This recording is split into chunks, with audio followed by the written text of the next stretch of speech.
नमस्कार, मी PI Abhijit Sonawane, cyber police station Dhule. आज रोजी आम्ही सायबर पोलीस स्टेशन गुन्हा क्रमांक 1/2026 कलम 75, 308, 356 आयटी ऍक्ट 67 अन्वये गुन्हा दाखल केलेला होता। या गुन्ह्यामध्ये पीडित मुलीचा फोटो एआय जनरेट मॉक करून त्यातली ते फोटो व्हायरल करून त्याच्या मित्राला पाठवण्यात आलेला होता। त्याचे अश्लील फोटो बनवण्यात आले होते आणि ते फोटो व्हायरल करण्यासाठी त्याची धमकी दिली आणि त्याच्याकडनं पैशाची मागणी केली होती। तर तो अज्ञात इंस्टाग्राम धारक व्यक्तीचा आम्ही शोध घेतला आणि तो व्यक्ती पुण्यात मिळून आला आणि त्या आरोपीतास गणेश पाटलवार म्हणून आरोपी आम्ही अटक करण्यात आलेली त्याला।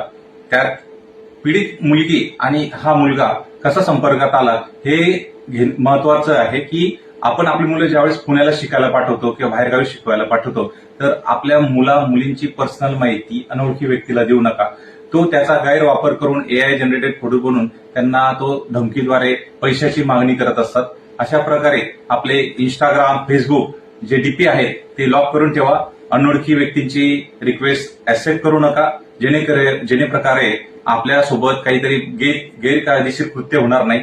याबद्दल आपल्याला